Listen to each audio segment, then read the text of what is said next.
Hey Capricorn, and welcome to your June 2021 monthly forecast. We're going to dive right into it because transits are already happening for you, and Gemini season is pretty spicy, as you can tell. Like I said, transits are already happening. Mercury retrograde is live. We are here, it's happening. And it's happening for you in your sixth house, where in a few days on the 10th, there's also going to be an eclipse. So let's talk about the sixth house a little bit. The sixth house is kind of like the medical house, if you will. It has to do with physical wellness. It's tied to injury. It's tied to just physical well-being. It's also tied to things like what we consume, what we ingest. With Mercury retrograde being in your sixth house, there should be a lot of energy about reevaluating your routine, especially from a physical standpoint, but routines from a modern signification would definitely fall under the sixth house. And I think that this is a really potent time. In the United States, it seems like the country's opening up a bit post-pandemic. How are your routines going to actively shift as a result of that? Will they?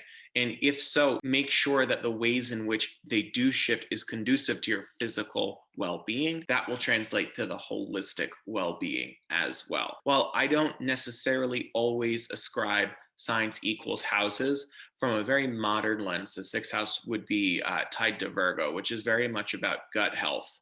And, this could very well be a time, because the sixth house is just physical wellness in general, where you do evaluate what you're consuming, how you're nourishing yourself as more options become available, or given that Mercury retrograde is the time to reevaluate patterns of behavior. The focus would be on how you exercise, how you eat, how you maintain your body, and if that needs to change.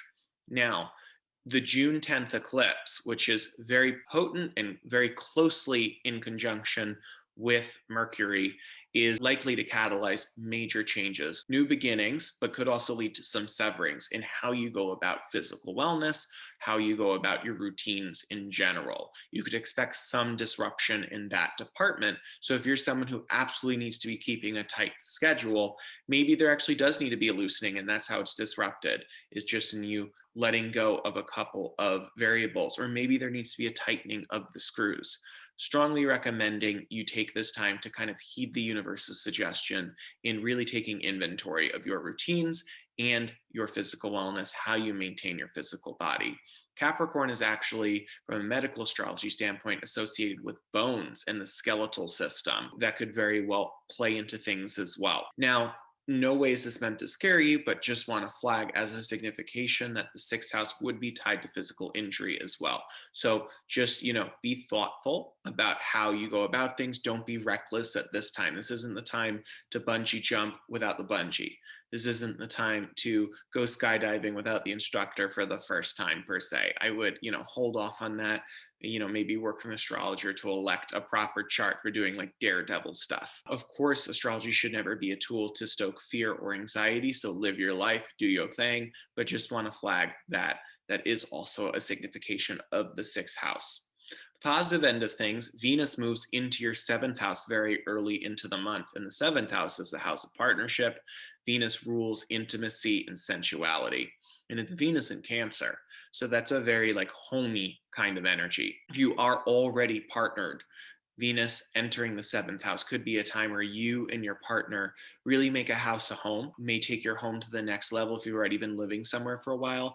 A good exercise could be partnering in conjunction with your partner, doing some feng shui work or doing some work in really boosting the overall energy of the spaces in which you coexist. If you're single, Venus in the seventh and the sun later in the month on the 20th moving into the seventh could shed light on partnering, essentially, and on the desire for that, and in putting yourself out there if that's been an issue. Now, Mars will move into your eighth house on the 11th, and Mars will be in Leo. The eighth house has to do with the ways in which we're enmeshed or we're merged with others, and Mars can be a little inflammatory. So you're likely to feel some scrutiny around needing to establish boundaries and recognize that boundaries come from a very powerful and loving place and that they aren't an imposition by any means.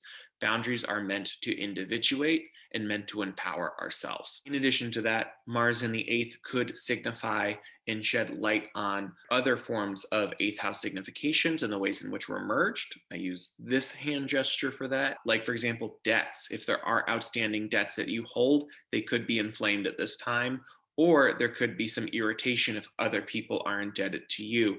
Now, Mars rules confrontation, and shadow vibe Mars does not go about that well. So it's very important that you're mindful and intentional about how you approach confrontation, especially in those spaces. So have a great month. I'm excited whenever I see potent sixth house transits for the potential to really level up in the physical wellness and routine department.